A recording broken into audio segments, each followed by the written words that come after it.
Thank you, and I'm not going to take up the committee's time today to rehash the White House's history of not working with Senator Hagerty and I on these judicial nominees, but I do want to say this. The White House rushed through a backroom deal to put Kevin Ritz in this seat, and by so doing, they have nominated a man whose lack of professional ethics unquestionably disqualifies him from federal judicial service. And for all of my colleagues on the other side of the aisle who care about indigent criminal defendants, who care about preserving criminal defendants' constitutional rights, and who care about supporting our federal public defenders, you should be very concerned by the prospect of Mr. Ritz serving as a federal judge. I know that my Democratic colleagues believe in the American ideal that every individual accused of a crime is entitled to due process of the law. But that's not how Kevin Ritz operates as a prosecutor.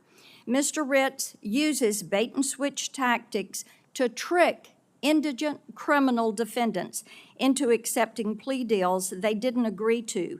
He leaves his written plea agreements intentionally vague, lures indigent criminal defendants and public defenders into an oral agreement, and then pulls the rug out from under them in court.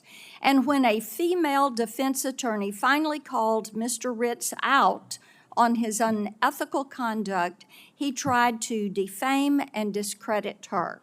In fact, Mr. Ritz was removed from that case because of his unethical behavior.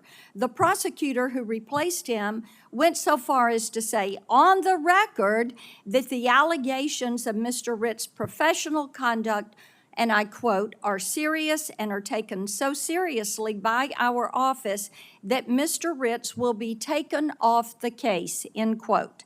And this wasn't just one case. Mr. Ritz's reputation for unethical behavior is well known across the Tennessee bar. Just ask Stephen Shankman, the former federal public defender for the Western District of Tennessee. Mr. Ritz's ethical misdeeds are so well known that when Mr. Shankman first heard reports of a prosecutor behaving unethically, he knew it had to be Kevin Ritz. In an email warning other defense attorneys about Mr. Ritz, Mr. Shankman said, and I quote, "This is not the first, second, third, or whatever occasion that this sort of thing has occurred, but everyone should be aware of this unfortunate pattern of behavior. You should be aware, your clients should be aware, and you should proceed with extreme caution," end quote. You should proceed with extreme caution. I'd like my colleagues across the aisle to think about that one. Is that how you want indigent criminal defendants and public defenders to feel when they enter an American courtroom and Mr. Ritz is the presiding judge? I would hope you do not want that. Mr. Ritz has a history, unfortunately, of lying to the federal courts, lying to federal public defenders, and lying to indigent criminal defendants.